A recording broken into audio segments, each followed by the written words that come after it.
السلام عليكم ورحمة الله وبركاته.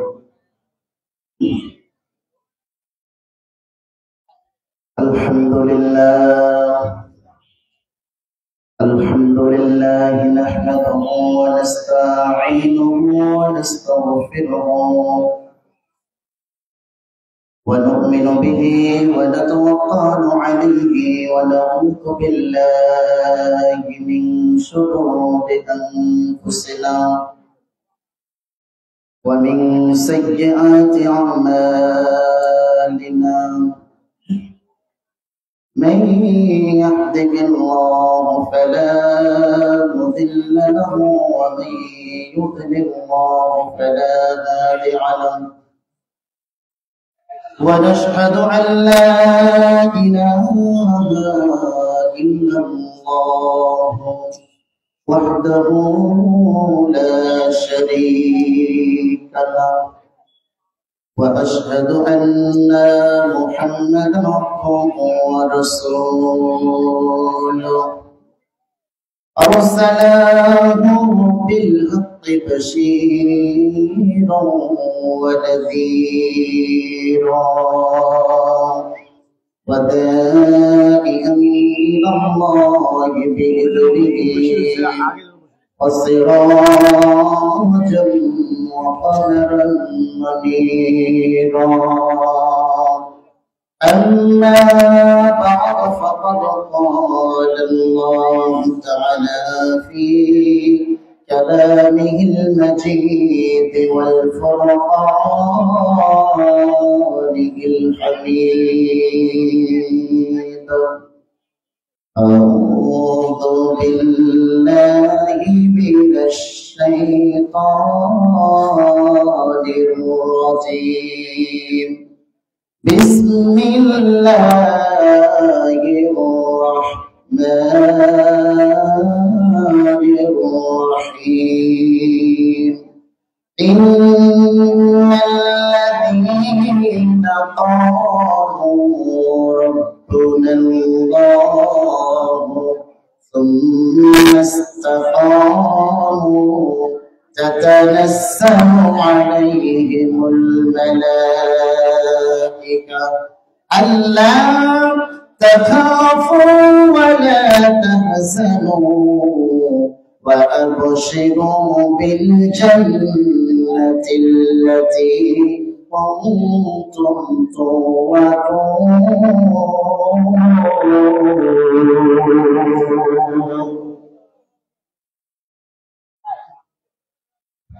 وعن أبي هريرة رضي الله تعالى عنه قال رسول الله صلى الله عليه وسلم قال الله تعالى أعددت لعباد الصالحين ما لا عين رأت ولا أذن سمعت ولا خطر على قلب بشر رواه البخاري.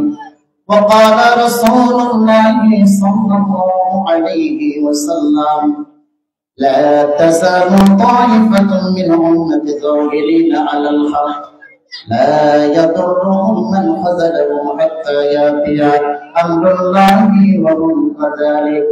وقال رسول الله صلى الله عليه وسلم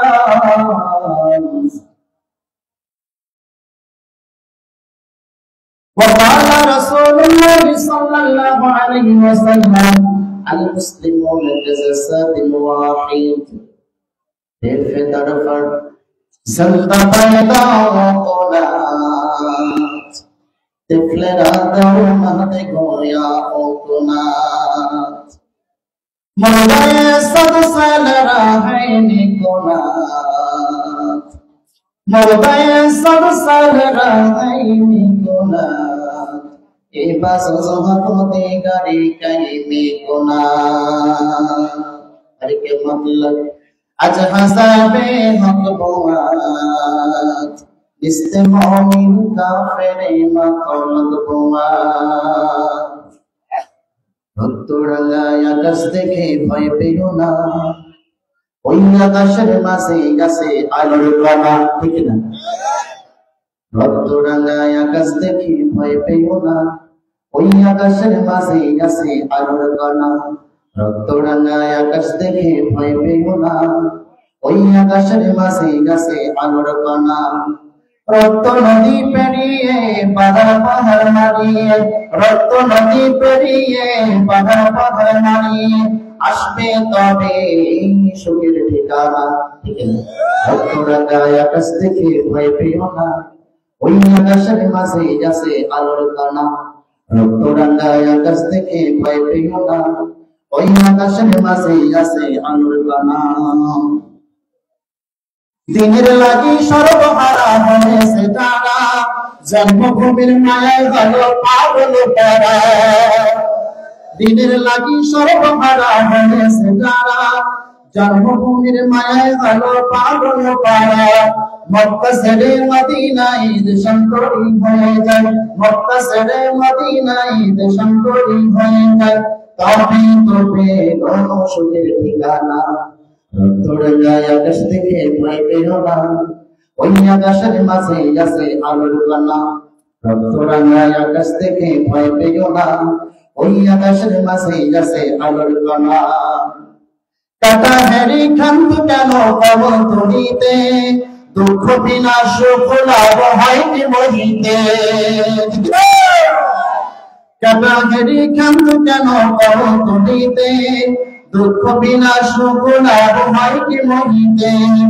আগুনেতে পুড়িয়ে শতবাদ পেয়ে, আগুনেতে পুড়িয়ে শতবাদ পেয়ে, তবু তো পেল খাঁটি সোনা।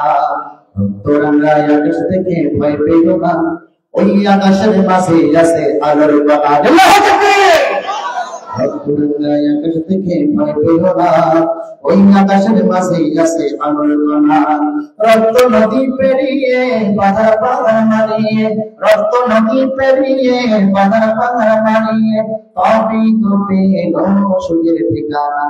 রক্তরাঙায় আকাশ দেখে ভয় পেও না, ও ভাই রক্তরাঙায় আকাশ দেখে ভয় পেও না, ওই আকাশের মাঝে আছে আলোর কণা।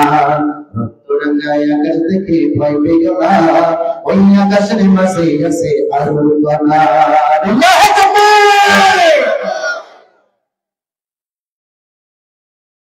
ঐতিহ্যবাহী বরকাত ঈদগাহ ময়দান মাঠ ভর কল্পে আয়োজিত এবং হাফিজ ছাত্রদের দস্তবন্দি উপলক্ষে আজকের আয়োজিত এক বিরাট ইসলামী মহাসম্মেলনের সুযোগ্য সভাপতি শাহেদ খয়রাত বিন শাহরুল্লাহ, পরিচালক হিদায়াতুল উম্মাহ সালাফিয়া ভাইসালের মাদ্রাসা, মঞ্চে উপস্থিত রয়েছেন আমার দিগার ওলামা ইকরাম, মঞ্চের সামনে ইসলাম প্রিয়সী, কোরআন প্রিয়সী, হাদিস প্রিয়সী, নবী প্রিয়সী, দিন প্রিয়সী মুসলিম জনতা ভাই ও বন্ধুগণ, পর্দার অন্তরালে লুকায়িত অবস্থায় রয়েছেন পরদর্শিনী মা ও বোনেরা। আমরা সর্বপ্রথম সেই মহান রব্বে কারীমের জন্য শুকরিয়া জ্ঞাপন করি যে আল্লাহ রাব্বুল আলামিন দীর্ঘ 17 বছর পর মুক্ত বাতাসে যুক্ত করে খোলা আকাশে আলেমদেরকে কিছু কথা বলার সুযোগ দান করলেন। কথা বলেন ঠিক না? দীর্ঘ 17 বছর ধরে নির্যাতিত মানুষ, নিপীড়িত মানুষ, জনতা নিপীড়িত মানুষ, বিশেষ করে আলেম নিপীড়িত মানুষ, সম্মানিত প্রিয় মুসলিম ভাইরা, আমরা এমন একটি সময় আলোচনা করার সুযোগ পেয়েছি, আল্লাহ আমাদের সুযোগ দিয়েছেন, যে সময়ে সারা পৃথিবীর কুফফার শক্তি ঐক্যবদ্ধ হয়ে বিশ্বের মানচিত্র থেকে মুসলমানদের নাম নিশানা মুছে দিতে চাই। কথা বলেন ঠিক না? যার প্রভাস আমাদের বাংলাদেশেও কিন্তু এটার সঙ্গে জড়িত আছে, এটাও আপনারা ভালো করে জানেন। সম্মানিত প্রিয় উপস্থিতি, দীর্ঘদিন থেকে আলেমরা দীর্ঘদিন ভাবে কথা বলতে পারে নাই, সেই সুযোগ দেওয়া হয়নি। প্রত্যেকটি মঞ্চে দেখা গেছে একজন কেরামান, একজন কাতিবিন। কথা বলেন ঠিক না?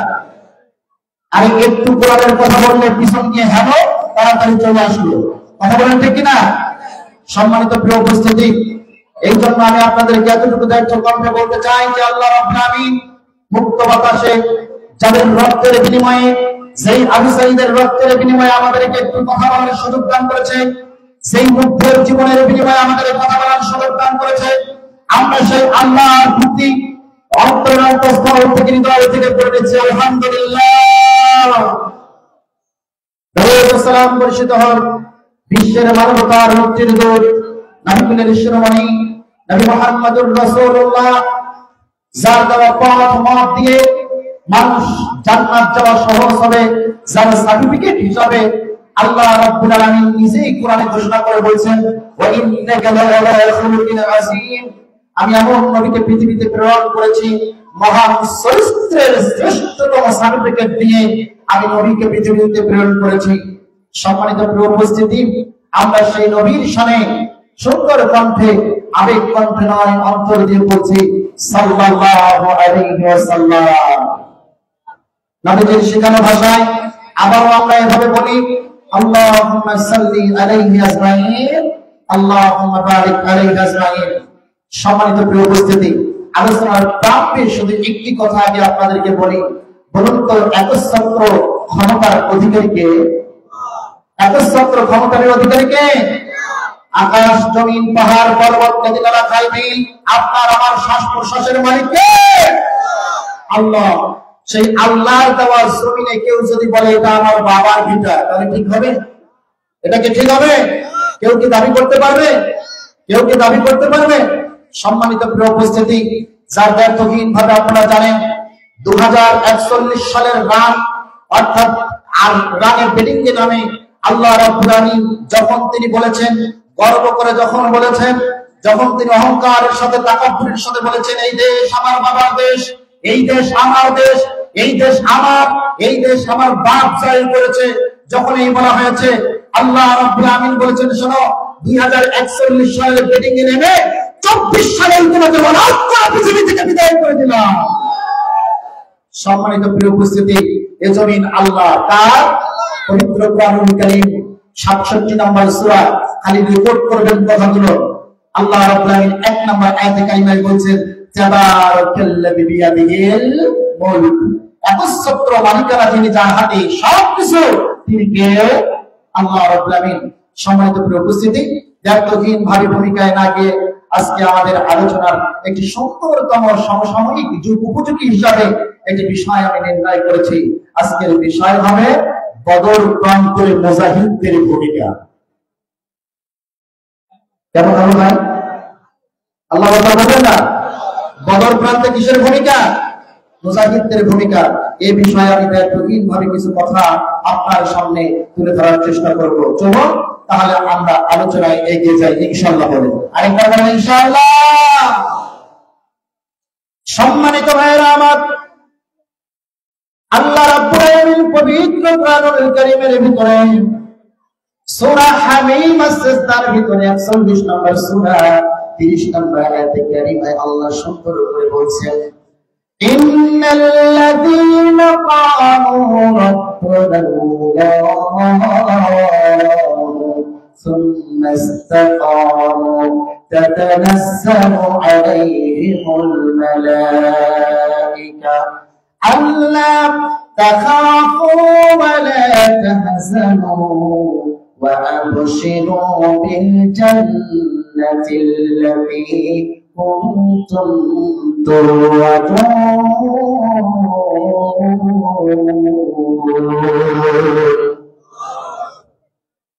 ও মুসলমান, আল্লাহ রাব্বুল আলামিন পবিত্র কোরআনে বলেন ইন্নাল্লাযীনা ক্বালু রাব্বুনাল্লাহ, নিশ্চয় যারা বলে আমার রব হচ্ছে আল্লাহ, তার কোনো ভাই নাই।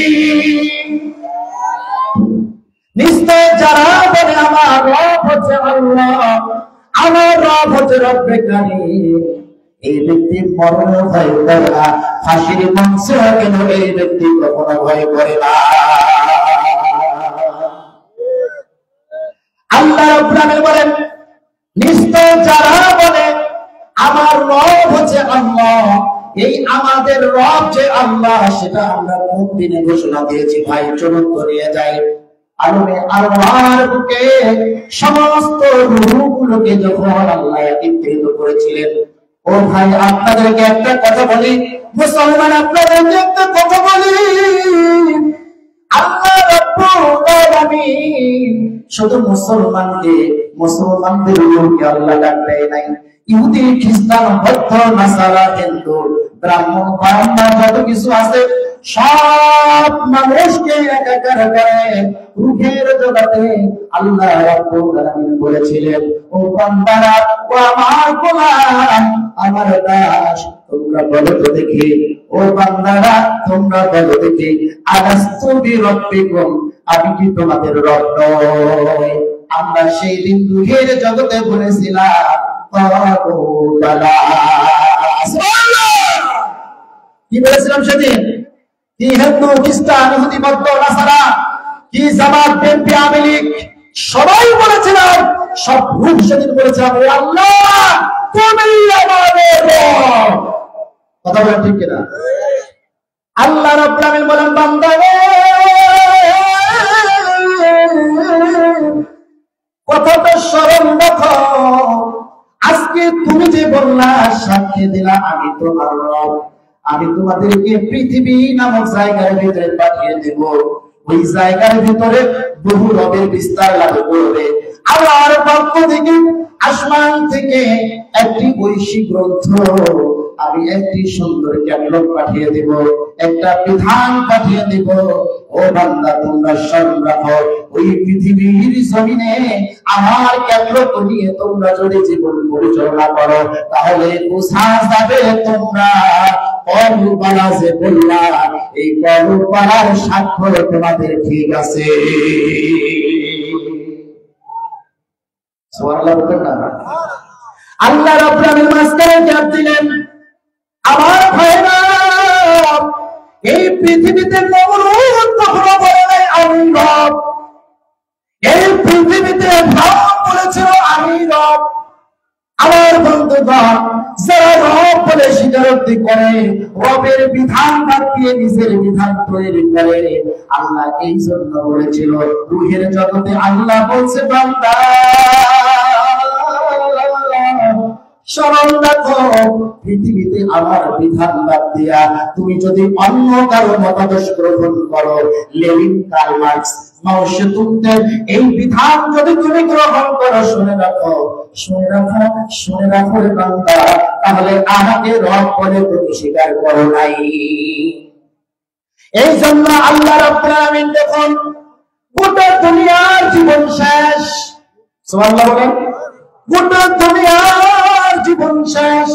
দুনিয়ার জীবন শেষ হওয়ার পরে, মালাকুল মউতের সাক্ষাতের পরে আমরা সর্বপ্রথম বারজাখী জীবনের যাত্রী হয়ে কবর দেশে যখনই যাই, রূহের জগতে যে আল্লাহ বলেছিল আমি কি তোমাদের রব নই, আল্লাহ রাব্বুল আলামিন ফেরেশতার মাধ্যমে কবরে আবার বলছেন, মান রব্বুকা, তোমার রব কে? সেই ব্যক্তি পৃথিবীতে হায়াত পাওয়া অবস্থায় রবের বিধান পালন করেছে, এরা সেই দিন বলতে পারবে আমার রব হচ্ছে আল্লাহ। কথা ঠিক কিনা? কথা বলতে হবে, একজন লোকনাতে চুপ করে থাকতে পারবেন না, কথা বলা যাবে না ভাই। আমরা পাইলাম আল্লাহ রাব্বুল আলামিন, ইল্লাল্লাযীনা ক্বালু রাব্বুনাল্লাহ, নিশ্চয় যারা বলে আমার রব হচ্ছে আল্লাহ। এরপরে কি হলো? আল্লাহ পরের বাক্যে সুন্দর করে বলেন, তাতানাজ্জালু আলাইহিমুল মালায়েকা। আল্লাহু আকবার বলেন। আল্লাহ রাব্বুল আলামিন বলেন, রব্বানা মুখে যত বড় সহজ, রবের উপরে ইস্তেকবার থাকা, রবের উপরে অটল থাকা সবচেয়ে বড় কঠিন। আমি রবকে মানি, আল্লাহ তুমি আমার পরওয়ারদিগার, তুমি আমার রব, তুমি আমার আল্লাহ, এটা বুঝে বলা অনেক সহজ, কিন্তু রবের উপরে অটল থাকা অনেক বড় কঠিন। কথা বলেন ঠিক না? কথা বলেন ঠিক না? রবের প্রতি কি অটল থাকা অনেক বড় কঠিন। আমার ভাইরা, রবের প্রতি ইস্তেকামাত, সুম্মা ইস্তাকামু, রবের উপরে যারা অটল থাকে, রবের উপরে অটল থাকতে গিয়ে আপনার হাত চলে যেতে পারে, আপনার পা চলে যেতে পারে, আপনার জীবন চলে যেতে পারে, এমনকি ফাঁসির কাছেও আপনাকে ঝুলা লাগতে পারে। কথা বলেন ঠিক কিনা? রবের প্রতি অটল থাকার অর্থ হচ্ছে এই নয় মসজিদের দুয়ারে যায় নামাজ পিছিয়ে আল্লাহ রাব্বুল আলামিনের কাছে নত স্বীকার করে কান্দা। এটা শুধু নয়, আমার ভাইরা সহিহ বুখারী মুসলিমের দৃষ্টান্ত মুসান্নাফ ইবনে আবি শাইবার ভিতরে হাদিস এসেছে, রবের উপরে ইস্তেকামত থাকতে গিয়ে সাইয়েদনা বিলাল রাদিয়াল্লাহু তাআলা আনহু হাবশী গোলাম বিলালকে জীবন দেওয়া লাগছিল। কথা বলেন ঠিক কিনা? আরেকবার বলেন ঠিক কিনা? হযরত বিলাল রাদিয়াল্লাহু আনহু চুপি চুপি ইসলাম গ্রহণ করেছিলেন। আমি বলছি ও রবের প্রতি ইস্তেকামত থাকা একটা ছোট্ট উদাহরণ আপনাদেরকে দিয়ে দেই। ভাইরা বলুন তো দেখি আমাদের দেশে ঝড় হয় কিনা? বলেন ঝড় হয় কিনা? কয়েকটা ঝড়ের নাম বলেন। যেমন আয়লা, তারপর টর্নেডো, মহাসেন, নার্গিস, আসরানা। ঝড় যখন প্রচন্ড বেগে প্রবল হয়, প্রবল গতিতে যখন ঝড় আসে, পূর্ব দিকে হোক পশ্চিম দিকে হোক যে কোনো দিকেই যখন হোক ঝড় যখন এগিয়ে আসে, তখন দেখা যায় যে কিছু বাড়িঘর গাছপালা সব শিকড় সহ উপরে চলে যায়, যায় কিনা ভাই? কিন্তু কিছু গাছ ঠেলে তুলে কিন্তু শিকড় উপরে যায় না। এটাই হলো রবের প্রতি ইস্তেকামত থাকা, এটাই হচ্ছে রবের প্রতি অটল থাকা। এত প্রবল গতিতে হওয়ার পরেও, এত কিলোমিটার বেগে এত গতিতে হওয়ার পরেও যেই সাইলর, যেই নার্গিস, যেই মহাসেন এই গাছটাকে ফেলে দিতে পারলো না, শিকড় উঠিয়ে দিতে পারলো না। আমরা এইখান থেকে শিক্ষা নিতে পারি, যারা কোরআনের প্রেমে, আল্লাহর প্রেমে যারা দিন কায়েমের পথে অগ্রসর হয়, এদের জীবন চলে যেতে পারে কিন্তু শিকড় উখড়ে যাবে না। কথা বলেন ঠিক না? এটা কি করে যাবে না? আমার ভাইয়েরা, রবের প্রতি অটল থাকার কারণে হযরত বিলাল রাদিয়াল্লাহু তাআলা আনহু কি নির্মম পরিণতি হলো দেখুন একবার। ভাইরা আমার, দীর্ঘ কথা হয়তো বলতে পারবো না, কথা বলতে গিয়ে কিছু কথা আপনাদের মাঝে ছন্দপতন হতে পারে। আমার ভাইরা ক্ষমা সুন্দর দৃষ্টিতে নিয়ে সামনে অগ্রসর হয়। সাইয়েদনা বিলাল রাদিয়াল্লাহু তাআলা আনহু হাবশী গোলাম, আমার ছেলে হচ্ছে বিলাল। বিলাল উমাইয়া ইবনে খালদের বাড়িতে দাস ছিল, চাকর ছিল, তার কথায় নড়াচড়া করতো। আমার ভাইরা একদিন হঠাৎ করে হযরত মুহাম্মদুর রাসূলুল্লাহ সাল্লাল্লাহু আলাইহি ওয়াসাল্লামের সাহাবী সাইয়েদনা বন্ধু আবু বকরের কথায় ইসলাম গ্রহণ করে ফেলেছে, কিন্তু এইটা উমাইয়া জানে না। কয়েকদিন কেটে গেল, কয়েক মাস কেটে গেল, যাওয়ার পর ফুসফুস আওয়াজ উমাইয়ার কানে এসে গেল, উমাইয়া তুমি কি জানো বিলাল তোমার আবার ছেলে ইসলাম গ্রহণ করে ফেলেছে। ও উমাইয়া, যাকে তুমি নুন ভাত খেলাও, যাকে তুমি দুধ ভাত খেলাও, ও তোমার সরানের পূজা বাদ দিয়া, ও তোমার মূর্তির পূজা বাদ দিয়া তোমাদের ধর্ম ত্যাগ করে মক্কার আব্দুল্লাহর পুত্র মুহাম্মদুর রাসূলুল্লাহ তার দিন ধর্ম গ্রহণ করেছে। তাই নাকি? কথা কি সত্য? না না, আমার বিশ্বাস হয় না, বিলাল এই কাজ কখনো করতে পারে না। হঠাৎ করে বিলালকে ডাক দেওয়া হলো। আমার ভাইরা খুব মনোযোগ, একটা মানুষ নড়তে পারবেন না, মাথাগুলো স্থির করবেন, যেন মানুষ, যেন পাখি মনে করে আপনারা পাথর। পাখি এসে গালের মধ্যে বসলে যেমন নড়চড় করে না, পাথরের উপরে যেমন বসলে নড়চড় করে না, এভাবে আপনি কথাগুলো শোনার চেষ্টা করুন। আমার ভাইরা এমন সময় কি হলো, হযরত বিলাল রাদিয়াল্লাহু আনহুকে ডাক দেওয়া হলো। ডাক দিয়ে বলল, ও বিলাল, আমি শুনেছি তুমি নাকি মক্কার আব্দুল্লাহর পুত্র মুহাম্মদুর রাসূলুল্লাহ সাল্লাল্লাহু আলাইহি ওয়াসাল্লামের দিন তুমি গ্রহণ করেছো। কথাটা কতটুকু সত্য বিলাল তুমি একবার বলো। হযরত বিলাল বলে, জীবন চলে যাবে, আমি মিথ্যা কথা কখনো বলবো না। সুবহানাল্লাহ বলেন। হযরত সাইয়েদনা বিলাল বললেন, ও উমাইয়া তুমি শুনে রাখো, উমাইয়া তুমি শুনে রাখো, তুমি যে কথা শুনেছ সত্যি শুনেছ উমাইয়া, আমি জানি আমার কত কষ্ট হবে, আমার কত ইমান হবে, আমার কত শাস্তি হবে, কি কি যন্ত্রণা আমাকে সহ্য করা লাগবে। ও উমাইয়া তুমি শোনো, শুধু তোমার কাছে বলবো তা না, সারা দুনিয়ার মানুষদেরকে বলে দাও আমার ছেলে বেলাল মুহাম্মদ সাল্লাল্লাহু আলাইহি ওয়াসাল্লামের দিন ধর্ম গ্রহণ করেছে। সুবহানাল্লাহ। সত্যি নাকি বেলাল, তুমি যে কথা বললে এই কথাটা কি সত্যি, মিথ্যা না তো? বেলাল বলছে জি না, মুসলমানরা কখনো মিথ্যা বলে না, মৃত্যুর কাজ করে দিও, ফাঁসির কাজটি দিও, জীবনকে রক্ষা করে, কিন্তু বাতিলের কাছে মাথা নত করে না। সম্মানিত প্রিয় উপস্থিতি, সম্মানিত প্রিয় উপস্থিতি, ভাইরা কথা চালাবো ইনশাআল্লাহ, যাই সামনে যাই। আমার বন্ধুগণ, সম্মানিত ভাইরা আমার, উমাইয়া বলল বেলাল তুমি কি সত্যি বললা না মিথ্যা বললা? বেলাল বলছে উমাইয়া রে, মুসলমান কখনো মিথ্যা কথা বলে না। উমাইয়া বলছে বেলাল এখনো সময় আছে, মুহাম্মদের ধর্ম বাদ দিয়া আবার সনাম মূর্তির কাছে তুমি সিজদায় অবনত হও। হযরতে বেলাল বললে জীবন চলে যাবে, জীবনের সব টুকরো রক্ত বেরিয়ে যেতে পারে, বিন্দু পরিমাণ রক্ত যদি থাকে এই রক্তের ফোঁটা ইসলামের জন্য স্লোগান দেবে,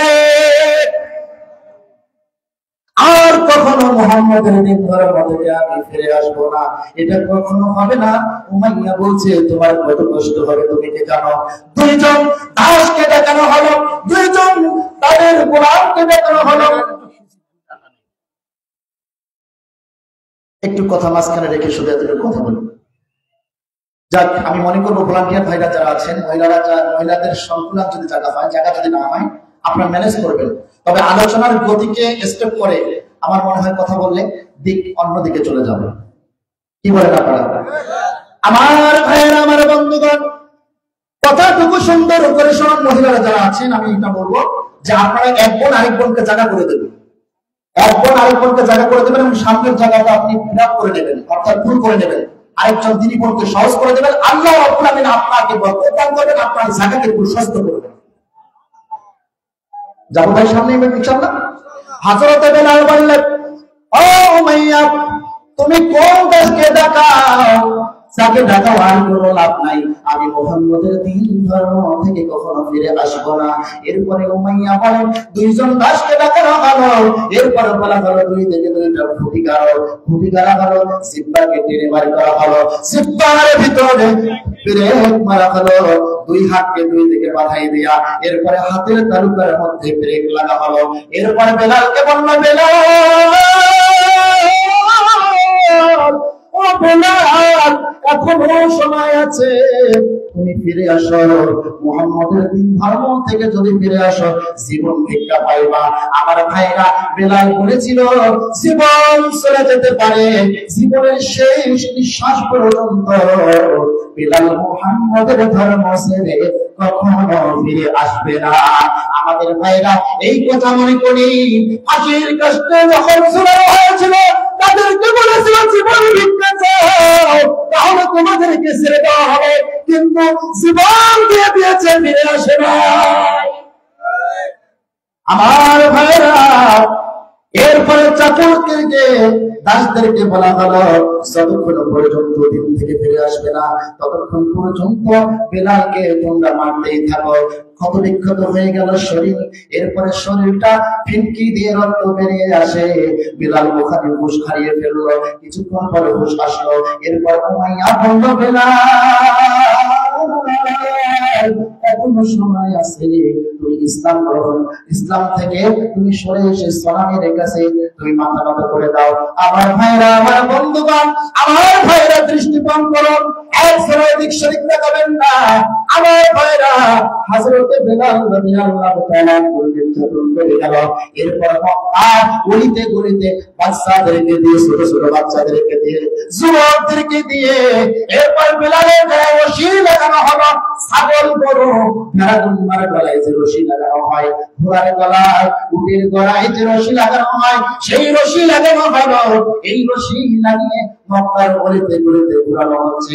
আমার ভাইরা বাচ্চাদেরকে উমাইয়া বলে দিল, ও বাচ্চারা শুনে রাখো, কখনো যদি একবার শুধু বেরোয় বলে আমি মুহাম্মদের দিন ধর্ম থেকে ফিরে আসলাম, সঙ্গে সঙ্গে আমাকে বলো বিলালকে জীবন ভিক্ষা দিব।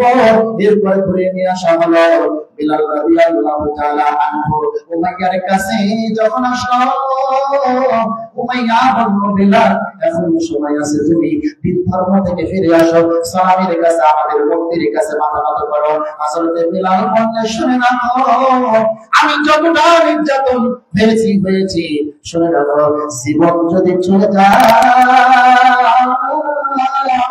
উমাইয়া একবার বললে ও বিলাল তুমি বলো সালাম সালাম সালাম সালাম, ও বিলাল তুমি এটা বলো। কিন্তু বিলাল বলল না না, আমি সালাম বলবো না, জীবন থাকলে, জীবন যদি চলে যায়, জীবনের শেষ প্রান্ত পর্যন্ত আমি বিলাল বলবো আহাদ আহাদ আহাদ আহাদ, আল্লাহ এক, সুবহানাল্লাহ। তোমরা আমাকে মার দিচ্ছ, তোমরা আমাকে ইমান দিচ্ছ, যত আমাকে নির্যাতন করো আমার আল্লাহর প্রতি তত ভালোবাসা বৃদ্ধি হয়ে যায়। সুবহানাল্লাহ বলেন। আমার ভাইরা এভাবে বিলাল নির্যাতন হয়েছিল, আমি আপনাদেরকে বলেছিলাম। এই জন্য আল্লাহর কথা জীবনের শেষ প্রান্ত পর্যন্ত বিলাল বলে যায় নাই। বিলাল বলছে আল্লাহ গো, এত নির্যাতনের পরেও তুমি আমাকে সুন্দর দৃষ্টি দিয়ে পথ চলার তৌফিক দান করেছো, বলেন সুবহানাল্লাহ। তোমার ভালোবাসা হৃদয়ে আছে বলে অন্ধকারে পথ চলতে পারি। আল্লাহ বলে তোমার ভালোবাসা হৃদয়ে আছে বলে অন্ধকারে পথ চলতে পারি। দুটি চোখে আলো নেই তবু পথ পাড়ি দেই, দুটি চোখে আলো নেই তবু পথ পাড়ি দেই, দূর হতে বহু দূর তোমার ইশারা। সুবহানাল্লাহ। তোমার ভালোবাসা হৃদয়ে আছে বলে অন্ধকারে পথ চলতে পারি। আল্লাহ তোমার ভালোবাসা হৃদয়ে আছে বলে অন্ধকারে পথ চলতে পারি। জীবনের আকাশে ফুল সজ্জাসে। বিলাল বলছে তোমরা আমাকে মেরে মেরে শেষ করে দিচ্ছ, আমার চক্ষু দুটো বন্ধ করে দিচ্ছ, অন্ধকার নেমে আসছে। কিন্তু শুনে রাখো, এই অন্ধকার যুগে এই অন্ধকার চক্ষু দিয়ে আমি জান্নাতের আলো দেখতে পাচ্ছি। দুটি চোখে আলো নেই তবু পথ পাড়ি দেই, দূর হাতে বহু দূর তোমার ইশারা। তোমার ভালোবাসা হৃদয়ে আছে বলে অন্ধকারে পথ চলতে পারি। জীবনের আকাশে ফুল সজ্জাসে, চাই বিশ্বাস চাই ঈমান সাহার কাছে, তোমার ভালোবাসা হৃদয়ে আছে।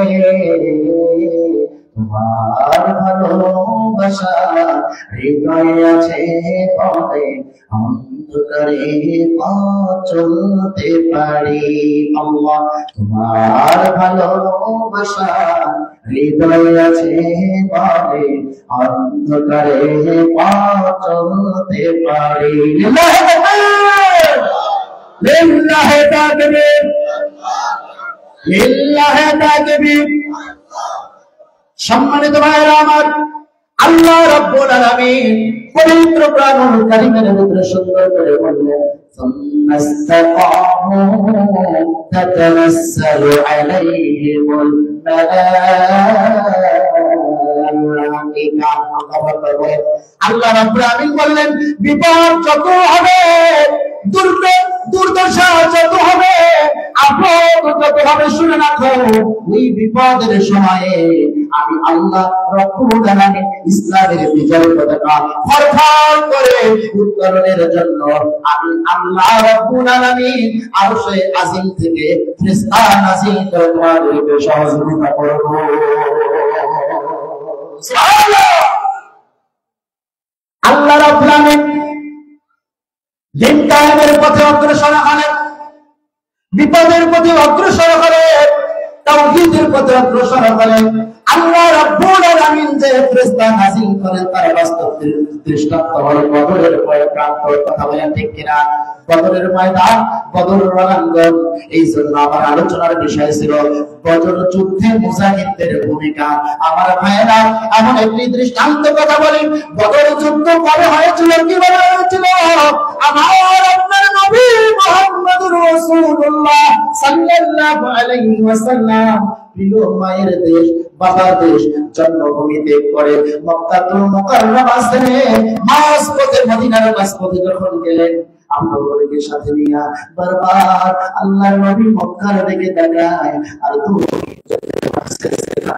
হাইরে মক্কার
আব্দুল্লাহর পুত্র মুহাম্মদুর রাসূলুল্লাহ আসে। বলেন আরেকবার বলেন সুবহানাল্লাহ। কখন ধরে মক্কার আব্দুল্লাহর পুত্র মুহাম্মদুর রাসূলুল্লাহ সাল্লাল্লাহু আলাইহি সাল্লাম মদিনায় আসেন। সুবহানাল্লাহ বলবেন না? সুবহানাল্লাহ বলবেন না? আমার ভাইয়েরা, যেই দেশের মানুষ তাকে গ্রহণ করে নাই, অন্য দেশের মানুষ তাকে বুকে নিয়েছে। আমার ভাইয়েরা, খেজুর গাছের উপরে চলে দূরদর্শী দেখা যায়, সবাই বলছে আসছে নাকি, আসছে নাকি। দূরে দেখা যায় ওই যে দেখো তো একটা উটের উপরে কে যেন আসতেছে। দূরে দেখা যায় আলফা আলফা দেখা যায়। দেখতে পেয়ে মুহাম্মদুর রাসূলুল্লাহ সাল্লাল্লাহু আলাইহি সাল্লামকে এনাম নিলেন, ওয়েলকাম জানালেন। البدر علينا من سريات العطاء وذب الشكر علينا ما دعا لله داع. سبحان الله. البدر علينا طلع البدر علينا من ثنيات الهدى وجب الشكر علينا ما دعا لله دعا الله أكبر আমার বন্ধুগণ নবী সাল্লাল্লাহু আলাইহি ওয়াসাল্লাম মদিনায় গমন করলেন মদিনার মানুষেরা আমাদের নবীকে বুকে টেনে নিলেন মক্কার মদিনার বড় বড় লিডাররা বলে আমার বাড়িতে নবীকে জায়গা দিব আমার বাড়িতে জায়গা দিব এই দিকে জায়গা দিব ওই দিকে জায়গা দিব কিন্তু কেউ এরকম ভাবে আল্লাহর নবীর উট শুধু গলিতে গলিতে চলতে আছে দুইজন আনসারী এতিম বাচ্চার জায়গায় গিয়ে নবীজির উট সেখানে বসে গেছে নবীজি সাল্লাল্লাহু আলাইহি ওয়াসাল্লাম বললেন আমি কারো বাসায় যেতে চাই না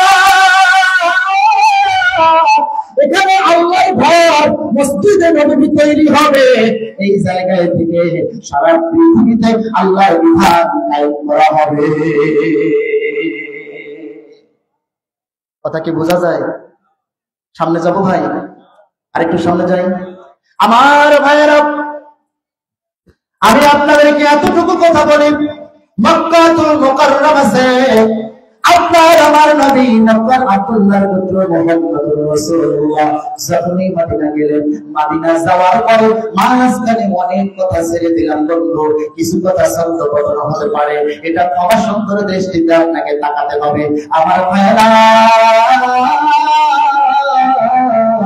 আল্লাহর নবী মদিনায় চলে গেলেন মদিনা যাওয়ার পরে সর্বপ্রথম যে যুদ্ধ হয়েছিল যে জিহাদ হয়েছিল এটা বদরের যুদ্ধ নামে পরিচিত বলেন সুবহানাল্লাহ আরেকবার বলেন সুবহানাল্লাহ আরেকবার বলেন সুবহানাল্লাহ বদরের যুদ্ধ হবে আগে থেকে কোনো সৈন্য সংখ্যা তৈরি করা হয় নাই নবীজি সাল্লাল্লাহু আলাইহি ওয়াসাল্লাম আগে থেকে কোন এরকম ধরনের প্রশিক্ষণ প্রয়োজন করে নাই সাহাবাদেরকে বলা হয় নাই বদরের যুদ্ধ আমি আপনাদেরকে দেখাতে চেয়েছি বদরের ময়দানে ফেরেশতা যে নাজিল হয় দিন কায়েমের পথে আল্লাহ যে সাহায্য করে তার বাস্তব দৃষ্টান্ত হচ্ছে বদরের ময়দান বলেন সুবহানাল্লাহ আরেকবার বলেন সুবহানাল্লাহ আমার ভাইরা আমার বন্ধুগণ বদরের যুদ্ধ এত বড় কঠিন ছিল ইসলামের ইতিহাসে যত যুদ্ধ হয়েছে সব থেকে করুণাময় যুদ্ধ হয়েছে বদরের যুদ্ধ কেন বদরের যুদ্ধে মুসলমানদের প্রথম সমস্যা ছিল বাবার বিরুদ্ধে সন্তানের যুদ্ধ সন্তানের বিরুদ্ধে বাবার যুদ্ধ ভাইয়ের বিরুদ্ধে ভাইয়ের যুদ্ধ চাচার বিরুদ্ধে ভাতিজার যুদ্ধ ভাতিজার বিরুদ্ধে চাচার যুদ্ধ বন্ধুর বিরুদ্ধে বন্ধুর যুদ্ধ এক কথায় আত্মীয়তার সাথে আত্মীয়তার যুদ্ধ গুরুত্ব ঘটনাটা কত বড় জটিল আমার ভাইরা আমার বন্ধুগণ বদরের ময়দানের দ্বিতীয় নম্বর সমস্যা ছিল মুসলমানদের হাতে কোনো অস্ত্র ছিল না খেজুর গাছের ডাল নিয়ে মাঠে নেমেছিল সুবহানাল্লাহ আমার ভাইরা আর একটা সমস্যা ছিল মুজাহিদ বাহিনী অর্থাৎ মুসলিম বাহিনী সৈন্য সংখ্যা ছিল 313 জন অপরদিকে কুরাইশ সৈন্য সংখ্যা ছিল 1000 নবী সাল্লাল্লাহু আলাইহি ওয়াসাল্লাম নিরাশ হয়ে গিয়েছেন কেমনে বদরের ময়দানে আজকে জয়লাভ করা যায় আজকে যদি বদরের ময়দানে মুসলমান হারিয়ে যায় সারা জীবনের জন্য মুসলমান মাথা করে কথা বলতে পারবে না ঠিক কি না কথা বলে ঠিক কি না আমার ভাইরা এমন সাথে আর একটি সমস্যা ছিল বদরের প্রান্তরে সেইটা ছিল রমজান মাস 17 রমজানে বদরের যুদ্ধে অংশগ্রহণ করা হয়েছিল সুবহানাল্লাহ বলেন ক্লান্ত শরীর নিয়ে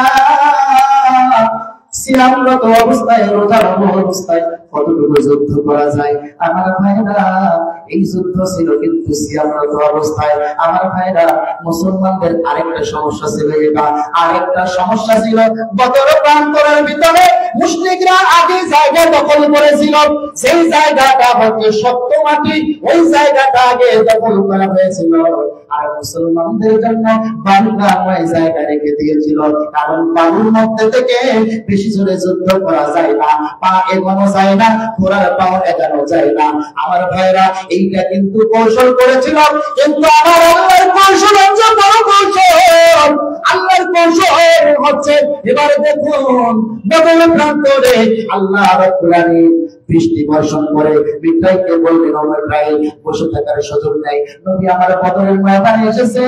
ও মিকাইল, মেঘ সৃষ্টি করে দে, বদরের ময়দানে পানি দিয়ে দে।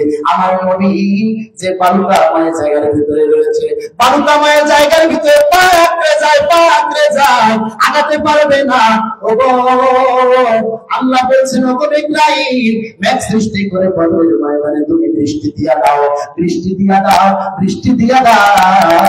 শক্ত মাটিতে বৃষ্টি হলে পিছিল হয়ে যায়, বালু মাটিতে আল্লাহ রাব্বুল আলামিন বৃষ্টি দিয়ে মাটি শক্ত করে দিলেন। অর্থাৎ বোঝাতে চাইলেন আল্লাহ বললেন, ও মুসলমান, ভয় করো না, তোমার পাকে আমি শক্ত করে দিলাম। অর্থাৎ এই বদরের ময়দানে তোমরা বিজয় অর্জন করবা, তোমরা কালিমার পতাকা ফরফর করে উড়াবা। সম্মানিত প্রিয় উপস্থিতি, আরেকটু চালান কেমন হয়? কথা বলে আমার ভাইয়েরা, আমার বন্ধুগণ, বদর প্রান্তরে যুদ্ধ হবে। নবীজি সাল্লাল্লাহু আলাইহি সাল্লাম ভীষণ চিন্তিত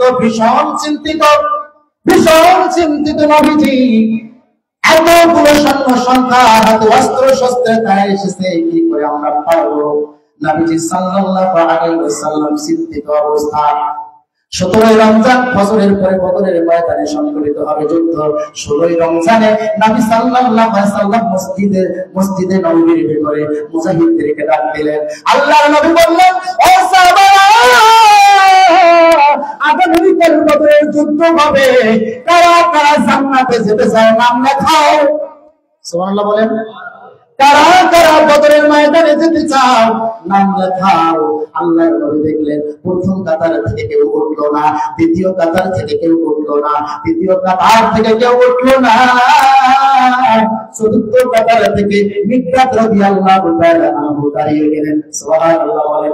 আমার ভাইরা, এখানে একটা শিক্ষা নিতে হবে দিন কায়েমের পথে, দিন কায়েমের আন্দোলনে, অর্থাৎ ইমারত কায়েম করার জন্য, দিন কায়েম করার জন্য, কোরআন প্রতিষ্ঠার জন্য যখন আমরা মাঠে ময়দানে নামবো, তখন আমাদেরকে বলা হয় আর সামনে যাওয়া যাবে না, এলাই উঠা যাবে না, এখন দাঁড়ানো যাবে না, এখন যাওয়া যাবে না, বিজয় যখন হবে তখন যাও, কথা বলেন ঠিক কিনা? বদর প্রান্তরে যুদ্ধ হবে। নবীজি সাল্লাল্লাহু আলাইহি ওয়াসাল্লাম মিকদাদ রাদিয়াল্লাহু তাআলা আনহু দাঁড়িয়ে বললেন, নবী গো, নবীজি, ওগো নবী, আপনি যখন বদরের ময়দানে শহীদদেরকে দাঁড় করাতে চাইলেন, প্রথম কাতার থেকে কেউ ওঠে নাই, দ্বিতীয় কাতার থেকে কেউ ওঠে নাই, তৃতীয় কাতার থেকে কেউ ওঠে নাই। নবী গো, ওগো নবী, আমি চতুর্থ কাতার থেকে মিকদাদ রাদিয়াল্লাহু তাআলা দাঁড়িয়ে গেলাম। ওগো নবী, আপনি আল্লাহর দরবারে দোয়া করুন, বদর প্রান্তরে আমি মিকদাদের জন্য শহীদ হয়ে যাই, আর আল্লাহ রাব্বুল আলামিন কিয়ামতের ময়দানে জান্নাতি দলের প্রথম কাতারে, প্রথম লাইনের মানুষটা যেন আমি হই। ওগো নবী, আমি বদরের যুদ্ধে যাব। সুবহানাল্লাহ বলেন, আরেকবার বলেন সুবহানাল্লাহ। এই জন্য এই ইতিহাস থেকে, মিকদাদের ইতিহাস থেকে আমাদেরকে ইতিহাস নিতে হবে। দিন কায়েমের পথে, ইমারতের পথে যখন ওলামায়ে কেরামের বক্তব্যে আমরা আমাদের জীবন দিয়ে হলো, তাজা রক্ত ঢেলে দিয়ে হলো দিন কায়েমের পথে এগিয়ে যাব। তারা কারা যাচ্ছে জিহাদ করে যাবে।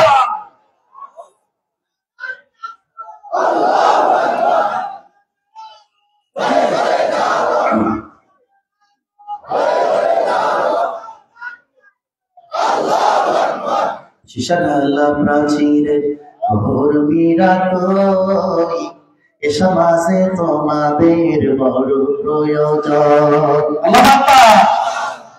শিশাঢালা প্রাচীরে ঘোর বিরাট, এ সমাজে তোমাদের বড় প্রয়োজন। বসে থাকা কিছুতেই সাজে না এখন, ঠিক না? ঠিক না? শুধু কি মসজিদের কোন ইবাদত হলে ইবাদত আল্লাহর কাছে টিকবে? প্রয়োজনে যখন ইসলামের পথে ইবাদত কায়েমের জন্য ডাক দেওয়া হবে, মসজিদ থেকে দায় নামাজ উঠিয়ে আস্তায় তীর্থ করে ডাকতে হবে। কথা বলেন ঠিক না?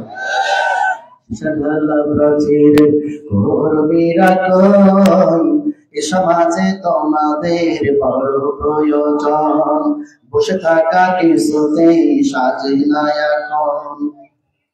থাকো যদি বসে মাঝ পথে এসে, থাকো যদি বসে মাঝ পথে এসে, মিলবে কি করে মঞ্জিল, ঠিক না? উড়বে কি করে আবাবিল। পরাজয়ে বসে থাকা সেইটা বিনয়ী, পরাজয়ে বসে থাকা সেই জাতি নয়। সীসা ঢালা প্রাচীরের কর্মীরা কই, এ সমাজে তোমাদের বড় প্রয়োজন। কাটা ভরা পথে হবে তো বুঝেতে, কাটা ভরা পথে বিপদের পথে ফাঁসিরই মঞ্চে হবে তো বুঝেতে। এই ছিল আমাদের কামনা, কি যোগাবে প্রেরণা। সুশীতল ছায়া তলে এসো জড়ো হই, ইসলামের ছায়া তলে এসো জড়ো হই। সীসা ঢালা প্রাচীরের কর্মীরা কই, এ সমাজে তোমাদের বড় প্রয়োজন, বসে থাকা কিছুতেই সাজে না এখন। সীসা ঢালা প্রাচীরের কর্মীরা কই, এ সমাজে তোমাদের বড় প্রয়োজন। লিল্লাহে তাকবীর, লিল্লাহে তাকবীর, লিল্লাহে তাকবীর। তোমার নেতা আমার নেতা, বিশ্ব নবী যেখানে, বিশ্ব নবী যেখানে, আমরা আছি সেখানে। লিল্লাহে তাকবীর। সম্মানিত ভাইয়েরা আমার, এরপরে বদরের যুদ্ধ শুরু হবে। হযরতে মিকদাদ রাদিয়াল্লাহু তাআলা আনহু দাঁড়িয়ে গেলেন, দাঁড়িয়ে গিয়ে বললেন, নবী গো, আপনি আমাকে যুদ্ধের ময়দানে নিয়ে যান। ওগো নবী, আল্লাহর কসম করে বলতেছি, আমি কখনো পৃষ্ঠপোষক প্রদর্শন করে বদর প্রান্তর থেকে কখনো আমি পালিয়ে আসবো না। বলেন সুবহানাল্লাহ। আর চিৎকার দিয়ে বলেন সুবহানাল্লাহ। নবীজি সাল্লাল্লাহু আলাইহি সাল্লাম সামনে যাবেন। আমার ভাইরা, 17 রমজানে ফজরের সালাতের পরে বদরের ময়দান মসজিদে নববী থেকে মদিনা থেকে প্রায় 80 মাইল দূর। সুবহানাল্লাহ বলেন। এত দূরে নবী সাল্লাল্লাহু আলাইহি সাল্লাম সাহাবাদেরকে নিয়ে গেলেন, সাহাবারা চলে গেলেন। আমার ভাইরা, আমার বন্ধুগণ, বদরের প্রান্তরে গিয়ে নবীজি সাল্লাল্লাহু আলাইহি সাল্লাম হীনবল হয়ে গেলেন, দুর্বল হয়ে গেলেন। সাহাবারা ওই দিকে দেখার পর যখন এই দেখেছে এতগুলো সৈন্য সংখ্যা, মুশরিকদের সৈন্য সংখ্যা এত বড়, কি করে আমরা বদরের যুদ্ধে জয়লাভ করব? নবীজি সাল্লাল্লাহু আলাইহি সাল্লাম তাদের দেখে ভাবলেন, তাদের দেখে আল্লাহর নবী ভাবলেন, বদর প্রান্তরে আমাদের পরাজয়, আমরা তো জয়লাভ করতে পারবো না। নবীজি সাল্লাল্লাহু আলাইহি সাল্লাম এমন সময় কি করলেন? আমার আপনার নবী মুহাম্মদুর রাসূলুল্লাহ সাল্লাল্লাহু আলাইহি সাল্লাম বদরের ময়দানে এমন একটা জায়গা, এমন একটা উঁচু জায়গার ব্যবস্থা করে দেওয়া হয়েছিল। ওই জায়গা থেকে আল্লাহর নবী গোটা বদরের যুদ্ধ অবলোকন করতে পারে, কে কিভাবে অগ্রসর হবে, কখন কোন তার প্রয়োজন, আল্লাহর নবী ওই জায়গা থেকে দিক নির্দেশনা দিয়েছিল। বলেন সুবহানাল্লাহ। আমার ভাইরা, আমার বন্ধুগণ, এমন একটা করুণ পরিণতি শুরু হয়ে গেল। বদরের যুদ্ধ সংগঠিত হবে। আল্লাহর নবী মুহাম্মদুর রাসূলুল্লাহ কাফেরদের দিকে, এই দিকে ঈমানদারেরা, ঈমানদারেরা হীনবল হয়ে গেল, দুর্বল হয়ে গেল। কি করে এতগুলো মানুষের ভিতরে থেকে বদরের ময়দানে জয়ের পতাকা আমরা তুলতে পারবো? না না না না না না, আমরা হয়তো পারবো না। নবীজি বলল, ওগো সাহাবারা, ভয় করো না, চিন্তা করো না, ওয়ালা তাহিনু ওয়ালা তাহজানু ওয়া আনতুমুল আ'লাউনা ইন কুনতুম মুমিনিন। নবীজি বললেন, ওগো সাহাবারা, ওগো সাথী ভাইরা আমার শুনে রাখো, ওগো সাথী, ওগো বন্ধু রে শুনে রাখো, আল্লাহ রাব্বুল আলামিন বলেছেন হীনবল হয়ো না, দুঃখ করো না, চিন্তা করো না। শুনে রাখো, ইমান যদি তুমি বিলালের মতো রাখো, ইমান যদি খাব্বাব খুবাইবের মতো রাখো, শুনে রাখো ও নবী, ও তোমরা চিন্তা করো না, ইমান যদি তোমাদের থাকে, আল্লাহ বিজয়ের পতাকা বদরের ময়দানে তোমাদের হাতে তুলে দেবে। সুবহানাল্লাহ। একটু ছন্দপতন করে এখান থেকে একটু অগ্রসর হয়, বদরের যুদ্ধ লাগবে। সুবহানাল্লাহ বলেন, বদরের যুদ্ধ কি হবে? লাগবে। এখানে একটু কথা বলি আমার ভাইরা, আমাদের সালাফ আলেমদের ভিতরে একজন ছিল আবু কুদামা রাদিয়াল্লাহু, আবু কুদামা রাহিমাহুল্লাহ আলাইহি। সুবহানাল্লাহ। সালাফ আলেমদের ভিতরে, সালাফি আলেমদের ভিতরে আবু কুদামা রাহিমাহুল্লাহ আলাইহি, যিনি রোমানদের সঙ্গে অসংখ্য অগণিত যুদ্ধ করে বিজয়ের পতাকা ফরফর করে রয়েছিলেন। সুবহানাল্লাহ বলেন। আমার ভাইরা, এমন সময় আবু কুদামা রাহিমাহুল্লাহ আলাইহি ফোরাত নদীর তীরে রোমানদের সঙ্গে যুদ্ধে যাবেন। এমন সময় একটা উট নেওয়ার জন্য কিছু দিরহাম নিয়ে সেখানে দাঁড়িয়ে গেলেন, কিছু টাকা নিয়ে সেখানে দাঁড়িয়ে গেলেন। বলেন সুবহানাল্লাহ। আরেকবার বলেন। সম্মানিত ভাইরা আমার, এমন সময় একজন মহিলা দায়িত্বহীন ভাবে হিজাব পরিহিত অবস্থায় বোরকা পরে অর্থাৎ পোশাক পরে সেখানে এসে বলল, আবু কুদামা, ও আবু কুদামা, আমি তোমার কাছে এসেছি, একটা কথা নিয়ে এসেছি। শুনেন, আমি জানি রোমদের সঙ্গে যুদ্ধ করে, রোমানদের সঙ্গে যুদ্ধ করে অনেক যুদ্ধে আপনি নাকি শহীদ হয়েছেন। আমার সব সন্তান জিহাদের ময়দানে শহীদ হয়েছে, আমার মাত্র একটা সন্তান আছে। ও আবু কুদামা, ও আবু কুদামা, আপনি কি আমার সন্তানকে নেবেন? আমি কিয়ামতের ময়দানে আমি শহীদের মা বলে পরিচয় দিতে চাই। সম্মানিত প্রিয় উপস্থিতি, আবু কুদামা বলল, ও মহিলা, ও মা, আপনার ছেলে কোথায়? তখন বলছে, আমার ছেলে আসতেছে, একটু অপেক্ষা করুন। এমন সময় জিহাদের তাড়নায় দল দেরি হয়ে যায়। এরপর আবু কুদামা বলছে, সময় অপেক্ষা করা গেল না, আমি সামনের পথ অতিক্রম করলাম। বলেন সুবহানাল্লাহ। আবু কুদামা যখন সামনে যায়,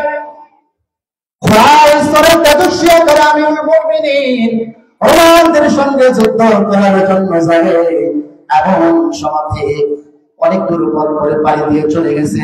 হঠাৎ করে পিছনের দিকে তাকিয়ে দেখে কে যেন তেজস্বী ঘোড়া দাবুড়ো দিয়ে আবু কুদামার সাক্ষাতের জন্য কালিমার পতাকা নিয়ে ছুটে আসতেছে। বলেন সুবহানাল্লাহ।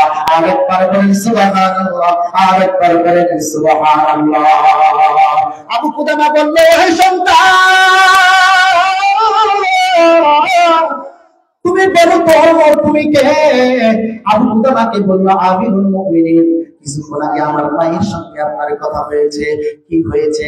তখন বলল, জি, আর তোমার মায়ের সঙ্গে আমার কথা হয়েছে, তুমি নাকি সেই মহিলার সন্তান। তিনি বলল, জি, আমি সেই মহিলার সন্তান। তুমি তো ছোট মানুষ, শুনে রাখো। আবু কুদামা বলছে, সে তো হচ্ছে 16 থেকে 17 বছরের যুবক। এমন সময় তিনি বলল, শোনো, তুমি কি করে যুদ্ধের ময়দানে যেতে চাও? তখন তিনি বলল, আমার মা আমার জন্য দোয়া করেছে, আমার বড় ভাই চলে গেছে, আমার মেজো ভাই চলে গেছে, আমার সেজো ভাই চলে গেছে, আমার মা আমার জন্য দোয়া করেছে। আমি কোন জিহাদের ময়দানে গিয়ে আমি যত শহীদ হয়ে যাই, কিয়ামতের ময়দানে সব ভাইরা যখন শহীদ হিসেবে আল্লাহর দরবারে দাঁড়াবো, আমার মা শহীদ নামক সন্তানদেরকে নিয়ে জান্নাতের ভিতরে প্রবেশ করবে। এমন সময় কি হলো আমার ভাইরা? আবু কুদামা রাদিয়াল্লাহু তাআলা আনহু, আবু কুদামা রাহিমাহুল্লাহ আলাইহি, এমন সময় ওই ছেলেটাকে নিয়ে চলে গেল। ইতিমধ্যে সন্ধ্যা ঘনিয়ে আসলো, সবাই সিয়াম ছিল, রোজা ছিল, সিয়াম ছিল। বলেন সুবহানাল্লাহ। ওইখানে তাবুতা হলো, তাবুতে পরের দিনে আবার রওনা দেবে। রাতের মধ্যে যখন ঘুমিয়ে পড়লো, ইফতার করে ফেললো, সিয়াম ভেঙে ফেললো, এরপরে রাতের ভিতরে শুয়ে থাকলো। আবু কুদামা রাহিমাহুল্লাহ আলাইহির কাছে এই ছেলেটি শোয়া অবস্থায় ছিল। হঠাৎ করে গভীর রজনীতে ইবাদত করতে উঠতে গিয়ে ছেলের দিকে তাকিয়ে দেখে ঘুমিয়ে পড়ে এই ছেলে কি সুন্দর মুস্কি মুস্কি মুখে হাসি দিচ্ছে। কিছুক্ষণ পরে একটু নাড়াচাড়া করলো, ছেলে ঘুম ভেঙে গেল। এরপরে বলল, ও ছেলে তুমি ঘুমের পরে কেন হাসছিলা? তখন বলছে, আমি কুদামা আমিরুল মুমিনিন, আমি স্বপ্ন দেখেছি, স্বপ্ন দেখেছি, আমি স্বপ্ন দেখেছি। বলে কি স্বপ্ন? বলছে আমি স্বপ্নে দেখলাম এমন একটা সুন্দর প্রাসাদে আমাকে নিয়ে যাওয়া হচ্ছে। সেই প্রাসাদে যখন আমি গেলাম, হীরা মণি মাণিক্য দিয়ে সাজানো। সেখানে দেখলাম পর্দাবৃত কিছু মহিলা, যাদেরকে দেখলে আকাশের সূর্য আর তারকার চাঁদ হার মানে। সুবহানাল্লাহ বলেন। এরপরে আবু কুদামা রাহিমাহুল্লাহর কাছে স্বপ্নের কথা বলছেন ছেলেটি। এরপরে বলছেন, তেজের সাইড থেকে বলে, ও মার্জিয়ার স্বামী, ও মার্জিয়ার স্বামী, মার্জিয়া তোমার জন্য অপেক্ষা করে। এই কথাটা জানানো হলো। আমার ভাইরা, সালাফ আলেমদের ভিতর থেকে কথা বলছি, এমন সময়তে স্বপ্নের ব্যাখ্যাটা এরকম ভাবে আসতেছে। আমার ভাইরা, এমন সময়তে মার্জিয়ার কাছে যখন গেল, ওই মেয়েটাকে যখন দেখলো, সে এমন একটা পরিস্থিতি হয়ে গেল, এমন একটা অবস্থা হয়ে গেল, এমন একটা অবস্থা হয়ে গেল, মার্জিয়ার দিকে যখন এই তাকালেন, মনে হলো সূর্য তার কাছে হার মানবে। সুবহানাল্লাহ। সূর্য কি করবে? তার কাছে হার মানবে। আমার ভাইরা, আমার বন্ধুগণ, এমন সময়তে মার্জিয়ার কাছে যখন যাবে, মার্জিয়ার কাছে যখন যাবে, মার্জিয়া বলছে, না না, আমার কাছে এখন আসা যাবে না, আমার কাছে এখন আসা যাবে না, আমার কাছে এখন আসা যাবে না। ভাই আমার, কেন মাছ থেকে উঠতেছেন ভাই? কোন ভাইরা মাথা নড়াচড়া করবেন না। অনুরোধ, আমি অনুরোধ করে বলছি আপনাকে, শোনা যাবে ভাই? যাবো সামনে একটু, যিনি মেহমান তিনি রেডি আছেন ইনশাআল্লাহ, সামনে যাবো একটু। আমার ভাইয়েরা, আমার বন্ধুগণ, মার্জিয়া বলল, ও ছেলে তুমি শুনে রাখো, ও যুবক ছেলে তুমি শুনে রাখো, যুবক ছেলে তুমি সুন্দর করে শুনে রাখো। মার্জিয়া যখনই এই কথাটা এভাবে বললেন যে তুমি শুনে রাখো, আগামীকাল বন্ধের সঙ্গে যুদ্ধ হবে, ওই যুদ্ধের ময়দানে তুমি শহীদ হবা। সুবহানাল্লাহ বলেন। এইটা কিন্তু স্বপ্নে দেখলো এই সন্তানটি। পরের দিন রোমানদের সঙ্গে যুদ্ধ লাগলো। যুদ্ধ লাগার পরে যুদ্ধ তুমুল হারে রোমানদের সঙ্গে যুদ্ধ চলছে। যুদ্ধ চলতে চলতে চলতে চলতে এক পর্যায়ে ওই ছেলেটি শহীদ হয়ে গেল, রক্তমাখা অবস্থা। যুদ্ধ বিজয় লাভ করলো। কুদামা রাহিমাহুল্লাহ আলাইহি তার সঙ্গী সাথী নিয়ে ওই রোমানদের সঙ্গে যুদ্ধ করে জয়লাভ করলেন। বলেন সুবহানাল্লাহ, আরেকবার বলেন সুবহানাল্লাহ। এরপরে কুদামা রাহিমাহুল্লাহ আলাইহি বলছেন, আমি আমার সাথীদেরকে দেখি তারা কিভাবে পড়ে আছে, কারো দিকে তাকানো আছে, কারো হাত কাটা গিয়ে পড়ে আছে, কারো ডান হাত কাটা গিয়ে পড়ে আছে, কারো বাম হাত কাটা গিয়ে পড়ে আছে, কারো ডান পা কাটা গিয়ে পড়ে আছে, রক্তাক্ত অবস্থা, শরীর ক্ষত রক্তাক্ত অবস্থা। এমন সময়তে আবু কুদামা রাহিমাহুল্লাহ আলাইহি বললেন, এমন সময়তে আবু কুদামা রাহিমাহুল্লাহ আলাইহি বললেন, আমার ভাই, আমার বন্ধুগণ, এমন সময় আবু কুদামা রাহিমাহুল্লাহ আলাইহি তিনি চিন্তা করলেন, হায় রে, ওই সন্তানটি কোথায়, ওই ছেলেটি কোথায়? দূর দেশে দেখা যাচ্ছে, দূরে দেখা যাচ্ছে ওই ওই যুদ্ধের ময়দানে এক জায়গার ভিতরে ওই ছেলেটি সুন্দর করে পড়ে আছে, এভাবে পড়ে আছে, শীত হয়ে পড়ে আছে, রক্তমাখা শরীর, রক্তমাখা শরীর থেকে তার জামা মোবারকটা, যুদ্ধের পোশাক অর্থাৎ জামা মোবারক রাস্তা করে খুলে দিল। খুলে দিয়ে কুদামা রাহিমাহুল্লাহ আলাইহি বললেন, আমিরুল মুমিনিন, আমার মায়ের কাছে নিয়ে যাবেন, আমার মাকে বলবেন, ও আবু কুদামার মা। সুবহানাল্লাহ বলেন। আপনার ছেলে জিহাদের ময়দানে শহীদ হয়েছে, আমি কাল কিয়ামতের ময়দানে আমার মাকে বলবেন, আমার মাকে নিয়ে আমি জান্নাতে প্রবেশ করব। এরপরে যুদ্ধ শেষ হলো, এক পর্যায়ে চলে গেল, আবু কুদামার বাড়ি খুঁজে বাড়ি করা হলো।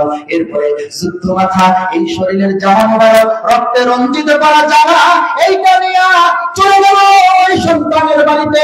এরপরে আবু কুদামা বলছিল তার মাকে দিয়ে সালাম দিয়ে আব্বাহুল জানান, এরপরে জানাচ্ছেন, ও সন্তানের মা, তুমি না তোমার সন্তানকে নবীদের সঙ্গে যুদ্ধের জন্য আমি আমিরুল মুমিনের সঙ্গে পাঠিয়ে দিয়েছ।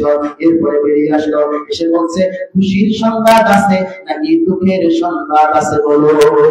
সুবহানাল্লাহ বলে, আরেকবার বলেন সুবহানাল্লাহ।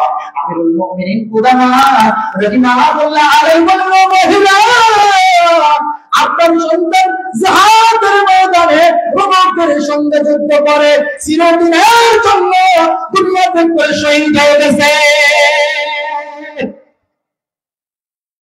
চিরদিনের জন্য শহীদ হয়ে গেছে। আপনার সন্তান বলে দিচ্ছে কিয়ামতের ময়দানে আল্লাহকে বলে আপনার সঙ্গে সাক্ষাতের ব্যবস্থা করতে পারেন। সুবহানাল্লাহ। সুহাদার কারণে আমি যেতে চাই, রক্ত ভেজা পথে চলে যেতে চাই। সুবহানাল্লাহ। এই দোয়া কে করেছিল? বিশ্বনবী মুহাম্মদ রাসূলুল্লাহ। আলহামদুলিল্লাহ। বিশেষ করে মহিলা মা বোন যারা রয়েছেন, একজন মহিলা মা বোন আরেকজনকে জায়গা করে দিবেন। আমি আপনাদেরকে একটি কথা বলি, সূরাতুল মুজাদালা 11 নম্বর আয়াত, এখানে আল্লাহ রাব্বুল বলছেন, কেউ যদি কারোর জন্য একটু জায়গা ছেড়ে দেয়, আল্লাহ রাব্বুল আলামিন তার জন্য গোটা পৃথিবীকে প্রশস্ত করে দেন। সুতরাং আপনি জায়গা দেবেন। মহিলা মা বোনরা আছেন, আপনারা একটু করে জায়গা দেবেন। আমার ভাইরা সামনে অগ্রসর হই। সুহাদার কারণে আমি যেতে চাই, রক্ত ভেজা পথে চলে যেতে চাই। আমিন বলেন। এই দোয়া করেছিল আমাদের নবী মুহাম্মদুর রাসূলুল্লাহ সাল্লাল্লাহু আলাইহি বলেন। এই দোয়া করেছিল আবু বকর রাদিয়াল্লাহু তাআলা আনহু। এই দোয়া করেছিলেন ওমর রাদিয়াল্লাহু তাআলা আনহু। এই দোয়া করেছিলেন আলী। এই দোয়া করেছিলেন উসমান রাদিয়াল্লাহু তাআলা আনহু। সুবহানাল্লাহ। সুহাদার কারণে আমি যেতে চাই, রক্ত ভেজা পথে চলে যেতে চাই, শহীদের মরণে আমি সুখ পেতে চাই, জীবন বিলিয়ে আমি সুখী হতে চাই। আমার জীবনের এই কামনা, এই বাসনা, এই সাধনা। সুবহানাল্লাহ বলেন। 2013 সালের সঙ্গীত আপনাকে আবার উপহার দিলাম। সুহাদার কারণে আমি যেতে চাই, সুহাদার কারণে আমি যেতে চাই, রক্ত ভেজা পথে চলে যেতে চাই, শহীদের মরণে আমি সুখ পেতে চাই, জীবন বিলিয়ে আমি সুখী হতে চাই। আমার জীবনের এই কামনা, এই বাসনা, এই সাধনা। বলেন আমার জীবনের, বলেন আমার জীবনের এই কামনা, এই বাসনা, এই সাধনা। জালিমের কালো থাবা ঘুরিয়ে দিতে আহ্বান করি আমি শহীদ পথে, নিপীড়িত জনতার পাশে দাঁড়াতে যেতে হবে ভেদাভেদ ভুলে সবে। আমার জীবনের এই কামনা, এই বাসনা, এই সাধনা। আমার জীবনের এই কামনা, এই বাসনা, এই সাধনা। বুক ভরা ব্যথা নিয়ে বলি আজ তাই, নবীজির পথ ছাড়া কোনো পথ নাই। ঠিক না? বুক ভরা ব্যথা নিয়ে বলি আজ তাই, নবীজির পথ ছাড়া কোনো পথ নাই। বিলাসিতা ছেড়ে সব চলো না সবাই, একসাথে করি গোড়া ময়দানে যাই। আমার জীবনের এই কামনা, এই বাসনা, এই সাধনা। আমার জীবনের এই কামনা, এই বাসনা, এই সাধনা। লিল্লাহি তাকবীর। সম্মানিত ভাইরা আমার, বদরের যুদ্ধের কথা স্মরণ আছে তো? যুদ্ধ তুমুল হারে লাগবে। নবীজি সাল্লাল্লাহু আলাইহি ওয়াসাল্লাম বদর প্রান্তরে যখন যুদ্ধ লেগে গেল, আমার বন্ধু বন্ধুগণ, যুদ্ধ যখন তুমুল হারে শুরু হয়ে গেল, এমন সমাজে মুসলিম সৈন্য সংখ্যা একদিকে কম, হীনবল হারিয়ে যাচ্ছেন মুসলমানের বাচ্চারা। আমার বন্ধুগণ, কুরাইশ বংশ ছিল অনেক 1000, তাদের অস্ত্র শস্ত্র ছিল, আগে থেকে যুদ্ধের সরঞ্জাম ছিল, প্রস্তুতি ছিল, কিন্তু মুসলমানদের আগ থেকে কোন এরকম প্রস্তুতি ছিল না। কথা বলেন ঠিক কিনা? বিশেষ করে আমি মহিলা মা বোনদেরকে বলবো যে আপনারা একজন বোন আরেকজন বোনের জন্য জায়গা ছেড়ে দেন। আল্লাহ তুমি তাদেরকে জায়গা ছেড়ে দেওয়ার জন্য, একজন বোনকে জায়গা করে দেওয়ার জন্য সহজ করে দাও। আল্লাহ আমার ভাইয়েরা, আমার বন্ধুগণ, বদরের যুদ্ধ যখন লেগে গেল, বদরের যুদ্ধ চলতে আছে, নবীজি আমার করুণ পরিণতি দেখে নবীজি উসুর টিলার এক পাশে চলে গেলেন।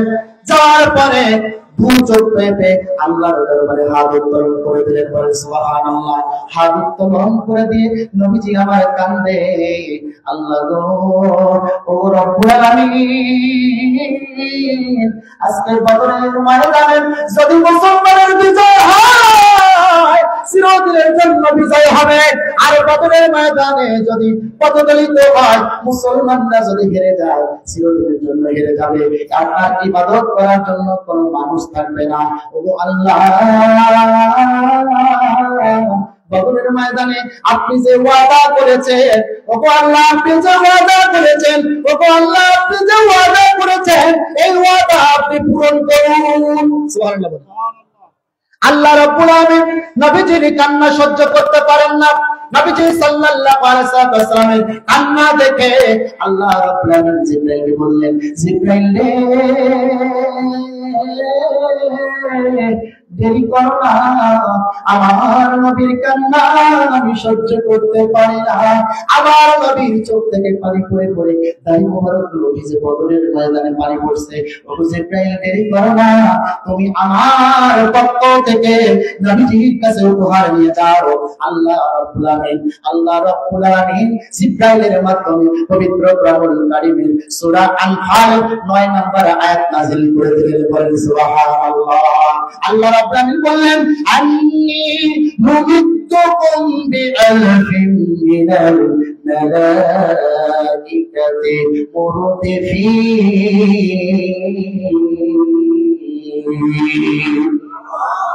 আল্লাহ রাব্বুল আলামিন বললেন,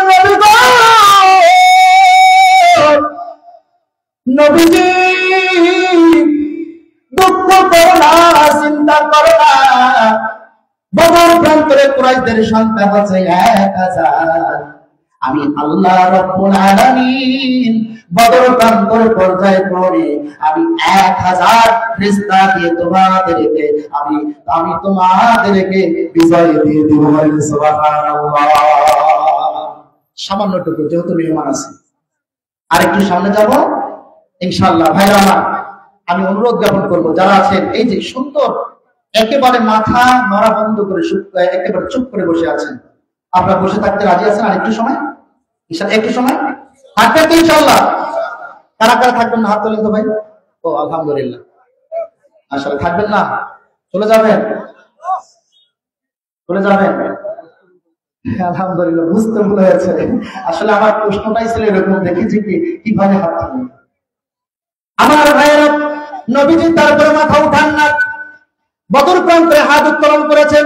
সহিহ বুখারীর বর্ণনা, মুসলিমের বর্ণনা, নবী এত দূরে হাত উত্তোলন করেছেন, নবীর বগল শুভ্রতা দেখা গিয়েছিল।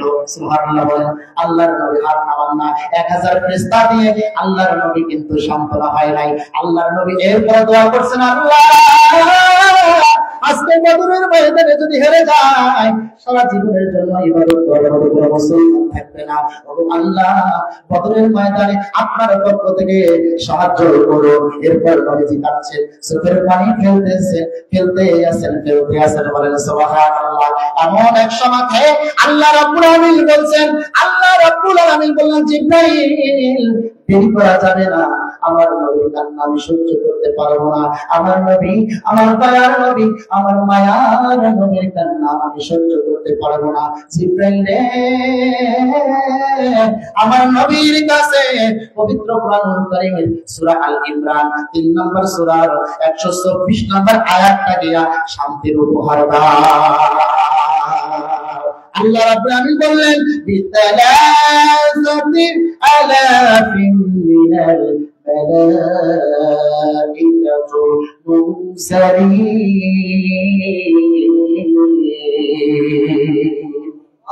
আল্লাহ রাব্বুল আলামিন বললেন নবী গো, আমি জানি 1000 ফেরেশতা দিয়ে তুমি সান্ত্বনা পাও নাই। ওগো নবীজি শুনে রাখো, 1000 নয়, 2000 নয়, আমি 3000 ফেরেশতা নিয়ে বদরের ময়দানে তোমাদেরকে আমি বিজয়ের পতাকা উত্তোলন করব। সুবহানাল্লাহ বলেন। আমার ভাইরা, আজকে বদরের সেই শিক্ষা নিয়ে দিন কায়েমের পথে আমরা যদি এগিয়ে যাই, ওই আল্লাহ আজও আছে, যেই আল্লাহ বদরের ময়দানে মুসলিমদেরকে রক্ষা করে সাহায্য করে বিজয়ের পতাকা দিয়েছিল, সেই আল্লাহ কিয়ামত পর্যন্ত ইসলামের জন্য যদি আমরা অগ্রসর হয়ে যাই, আল্লাহ আজও আমাদের বিজয়ের পতাকা দিবেন না ইনশাআল্লাহ। আমার ভাইরা, নবীজি হাত নামায় না, পিছন দিক থেকে আবু বকর চলে গেলেন, পিছন দিক থেকে আবু বকর চলে গেলেন। আর লম্বা করা যাবে না, আর কি করা যাবে না ভাই?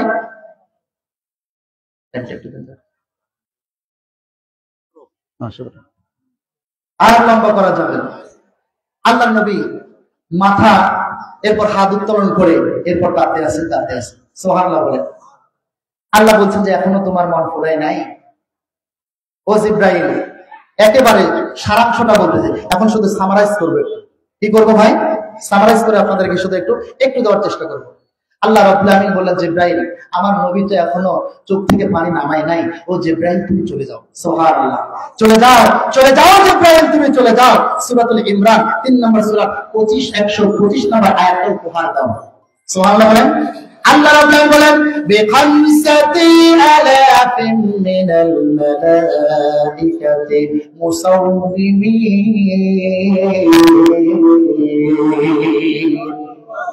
নবী গো, 1000 নয়, 2000 নয়, 3000 নয়, 4000 নয়, আমি আল্লাহ বদরের প্রান্তরে 5000 ফেরেশতা দিয়া তোমাকে আমি বিজয় দেব। কয় হাজার? কাফের কয় হাজার? 1000। মুসলমান ছিল কত? কত ছিল ভাই? 313। এখন আল্লাহ দিলেন কত? 71 ফেরেশতার শক্তি আকাশকে খাপলা করে ধরে আসার দিয়ে শেষ করে দিতে পারে, জমিনকে খাপলা করে ধরে আসার মেরে একেবারে তুলার মতো উড়ে দিতে পারে একটা ফেরেশতার এত শক্তি। কিন্তু এতগুলো ফেরেশতা দিলেন কেন?